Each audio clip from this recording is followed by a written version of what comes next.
tutorials of outer space, including how to make futuristic text, planets, and even the sun. In this tutorial, I'm going to show you another way of making nebulas in deep space. This document is 1280 by 720 pixels with a resolution of 150 pixels per inch. The source of our nebula is this photo of cirrus clouds. I provided a PSD file and a texture for you to download so you can follow along. Their links are located in the video's description or project files. The first step is to make a star background. Go to the nebula layer and click off its eyeball to hide it. Click on the stars layer to make it active. Go to Filter, Noise, and Add Noise. We'll make the amount 5%, Gaussian, and monochromatic. Go back to Filter, Blur, and Gaussian Blur. We'll blur it by 0.3 pixels. Press Ctrl L on a PC or Command L on a Mac to open your Levels window. Make the input blacks 18 and the input whites 48. Right now, the stars are extremely subtle, but once we add a blend mode later, their intensity will brighten. Click back on the eyeball of the nebula to make it visible, and click on the thumbnail to make it active. We'll remove all the color by pressing Ctrl or Command-Shift-U. Adjust the levels by opening the Levels window again and making the input blacks 12 and the input midtones 0.54. Change the blend mode to screen and the opacity between 35 to 40%. Click on the New Layer button to make a new layer and change the blend mode to Color Dodge. Click on your foreground color and pick a relatively medium to dark color. Open your brush tool and choose a large brush with a 0% hardness and an opacity of 100%. To make your brush smaller or larger, press the left or right bracket keys. Gently brush over areas of your image to brighten and colorize the nebula. Click on your foreground color again to pick another color. Notice the stars brighten as well once you brush over them. Brush over other areas and continue to add colors until you're happy with the result. We're ready to add a celestial sphere. Open the texture I provided and go to Filter, Distort, and Spherize. Make the amount 100% and click OK. Duplicate the filter by pressing Ctrl or Command F. Open your elliptical marquee tool, go to the top left corner, and press and hold Shift as you drag out a circular selection to the bottom right corner.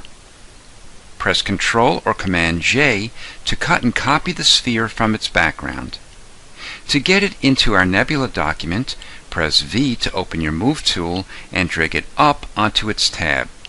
Without releasing your mouse or pen, drag it down onto the image and then release. Let's reduce its size. Press Ctrl or Command T to open your Transform tool.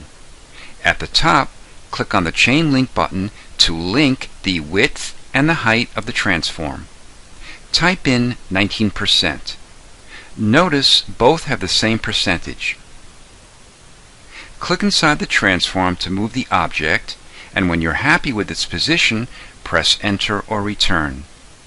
Let's use Auto Levels to increase its contrast. Press Ctrl-Alt-L on a PC or Command-Option-L on a Mac. Let's add an outer and inner glow to the sphere.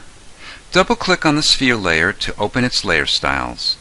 Click on Outer Glow and click on the color box. I'm typing in D6B380. Make the blend mode screen, the opacity between 30 to 35%, and the size between 55 to 60 pixels.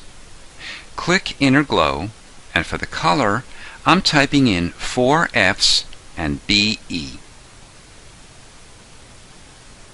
Make the blend mode lighten, the opacity between 35 to 40 pixels, and the size 40 pixels. Control-click or Command-click on the sphere thumbnail to make a selection of its shape and make a new layer. We want to fill the selection with black. To make your foreground color black, click on the small double box icon or press D on your keyboard. Now press Alt or Option plus Delete. Click on the Layer Mask button to make a layer mask of the selection next to the active layer. Click off the chain link to unlink the layer and its layer mask. We can now resize and move either one independently of the other. Click on the black circle to make it active and move it up and to the right. We need to blur it, so go to Filter, Blur, and Gaussian Blur.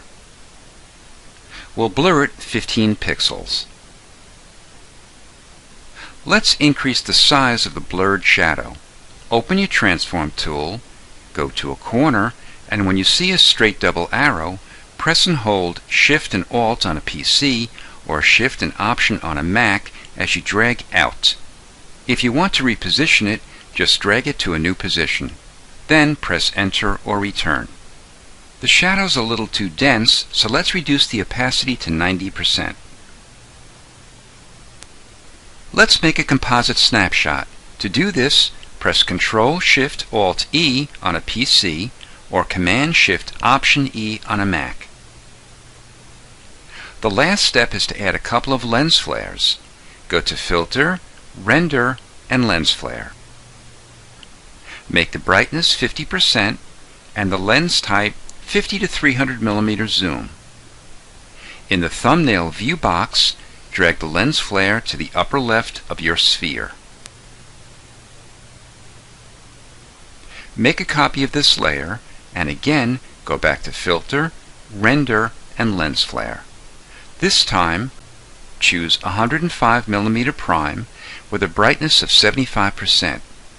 Drag the lens flare to the upper left quadrant. Have fun creating a scene from deep space that includes a celestial sphere and a colorful nebula. This is Marty from Blue Lightning TV. Thanks for watching.